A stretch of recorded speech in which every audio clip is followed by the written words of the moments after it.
I'm 35M. Used to work as a software consultant. Pretty average life, nothing flashy. I come from a regular middle-class background.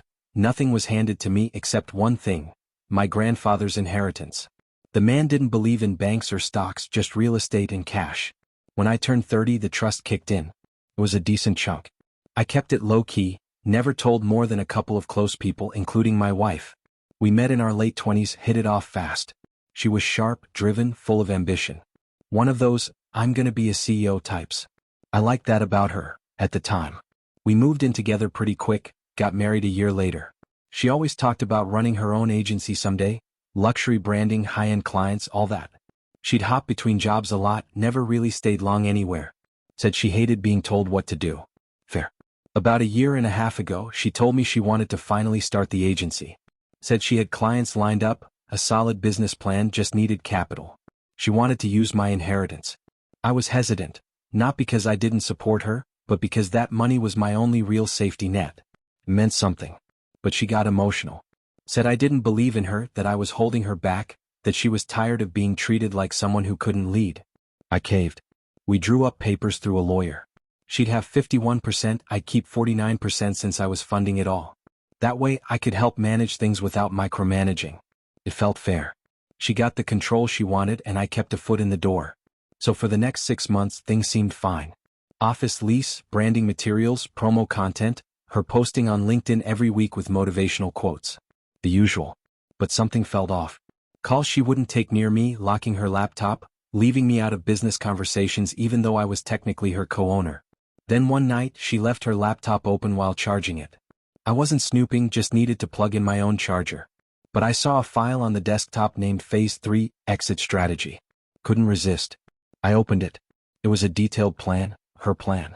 To buy me out once the business became profitable. At minimum legal value. Said she'd pitch it as an amicable restructuring, and if I resisted, she'd leverage investor majority to push me out.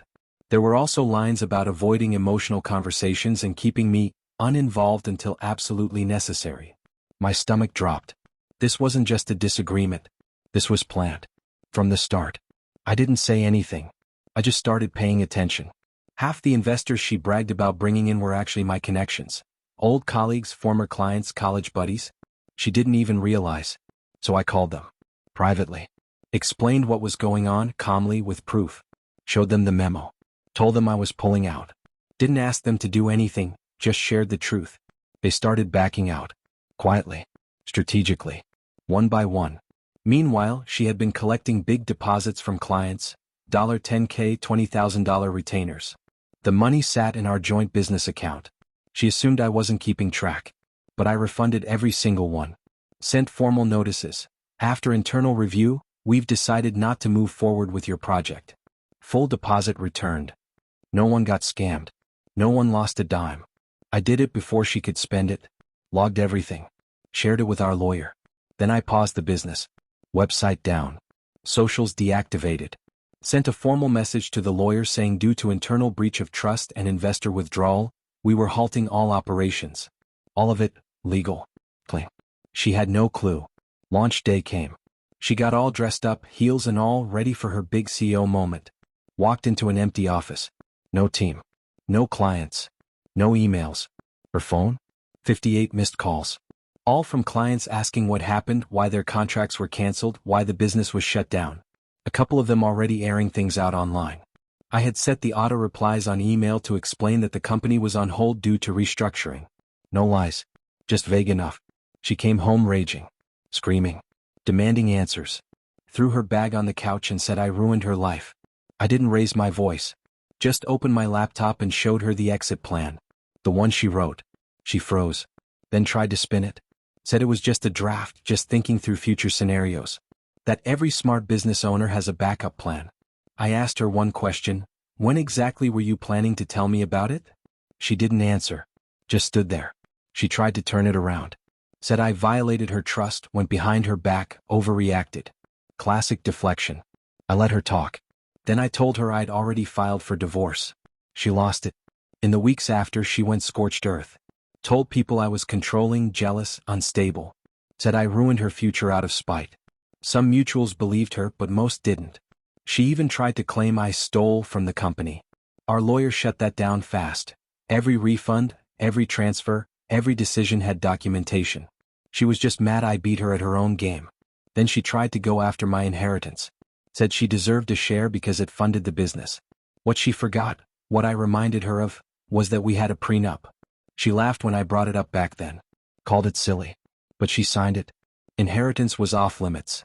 Even the business itself didn't net her anything because it never turned a profit. Just a bunch of refunded contracts and a lease she couldn't afford. She tried to fight for spousal support. Said she gave up her career for the marriage. But my lawyer had everything. Job records she quit voluntarily, text messages where she bragged about doing her own thing now. The judge saw through it. Denied her claim. We finalized the divorce in 6 months. No support, no claim on the inheritance, no business left to fight over. She tried rebranding herself. New agency name, social media revamp. But the internet remembers. A few clients left public posts with screenshots. Nothing nasty, just honest. She called them haters. Threatened legal action, but it went nowhere. I didn't celebrate, but I slept better. She thought I was just some passive husband who'd fund her dreams and step aside. Turns out I read contracts, and I know how to play the long game. If you're gonna treat marriage like a business move, you better not leave the wrong files open. And if this little revenge story made your day, go ahead and hit that subscribe button. I've got more stories, more receipts, and way fewer missed calls.